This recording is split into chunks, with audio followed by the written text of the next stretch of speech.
What does it take to conquer 7,950 of Japan's finest 3-year-old thoroughbreds? Today, we're diving deep into one of the most thrilling comebacks in Japanese racing history, the story of Croix du Nord and his redemption at the Tokyo Yushun Derby. Stick around, because this isn't just about one race. It's about pressure, redemption, and what happens when a champion refuses to give up. And if you're new here, make sure to hit that subscribe button and ring the notification bell.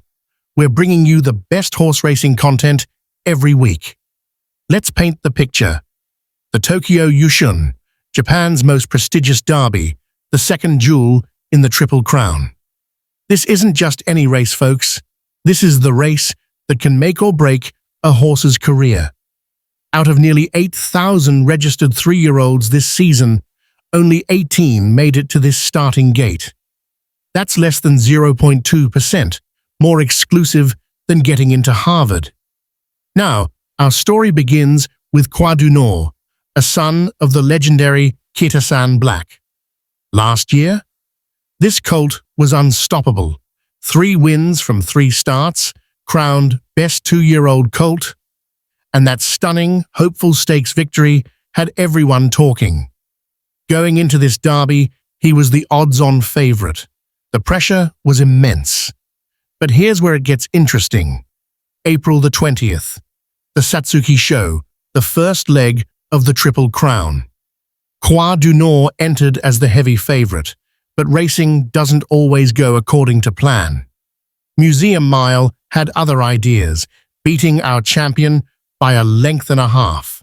Suddenly, the sure thing wasn't looking so sure anymore.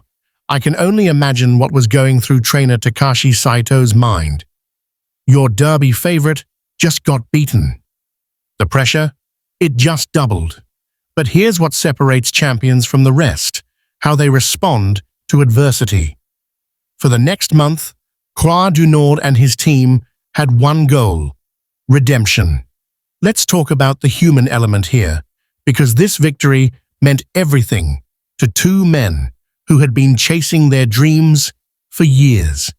Trainer Takashi Saito. This was his shot at Derby immortality. He'd won 8 previous Group 1 races, but the classics, the big ones, they deluded him. Jockey Yuichi Kitamura. 6 Group 1 wins under his belt, but like his trainer, he'd never conquered a classic.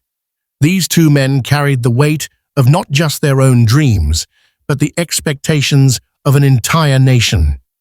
And then there's Sunday Racing, the ownership group that had already won 4 derbies. They were going for history, a 5th derby victory that would break the JRA record. The pressure was crushing.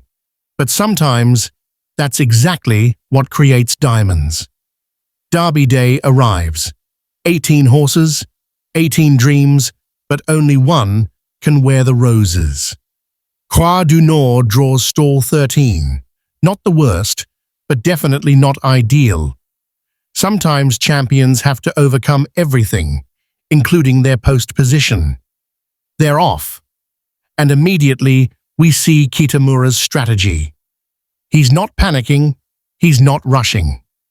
He shifts Croix du Nord to the inside, finds a comfortable spot in 3rd or 4th. Up front, Satono Shining tries to steal the show early, but Ho-Oh Atman has other plans. He takes over as pace setter, and here's where it gets crazy.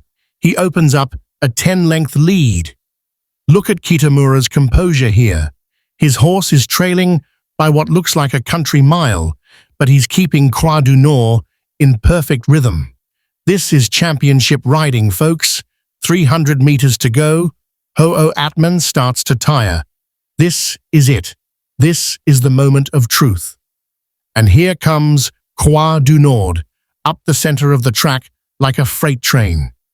He collars Satono Shining, battles with him, then pulls away. But wait, Masquerade Ball is charging hard on the outside. Shohei's making his move too. This is no easy victory. Croix du Nord holds on by 3/4 of a length, from the jaws of defeat 2 months ago to Derby glory. What a performance! Look at this emotion. Kitamura's fist pump says it all. 9 Group 1 wins for Saito, 7 for Kitamura, and their first classic victory together. And Sunday Racing? They've just made history with their 5th Derby victory, a new JRA record. Listen to Kitamura's words. I felt it was my responsibility to make Croix du Nord a Derby winner. That's the pressure these athletes carry every single day. Credit where credit's due. Masquerade Ball ran the race of his life for second. Son of Duramenti, he came from midfield to nearly steal the show. Ryusei Sakai gave him a perfect ride. And Shohei? He saved every bit of ground on the rail, followed the winner's move, and ran on courageously for third. Sometimes the best efforts don't win, but they're still worthy of our respect. This wasn't just a victory, it was a statement. Croix du Nord proved that setbacks don't define champions. Comebacks do. From 7,950 horses to one champion. From a crushing defeat to Derby glory. From 2 men chasing their dreams to record-breaking history. This is why we love this sport. This is why every race matters. Because in horse racing, as in life, it's not about how hard you fall. It's about how you get back up. What did you think of this derby? Was this the best comeback story of the year? Let me know in the comments below. If you enjoyed this breakdown, smash that like button. It really helps the channel grow. And if you haven't subscribed yet, what are you waiting for? We're bringing you the best racing content every single week. Want more Triple Crown content? Check out our breakdown of the Satsuki Show upset right here. And don't forget to hit that notification bell so you never miss our latest uploads. Until next time, keep backing winners, and we'll see you at the races.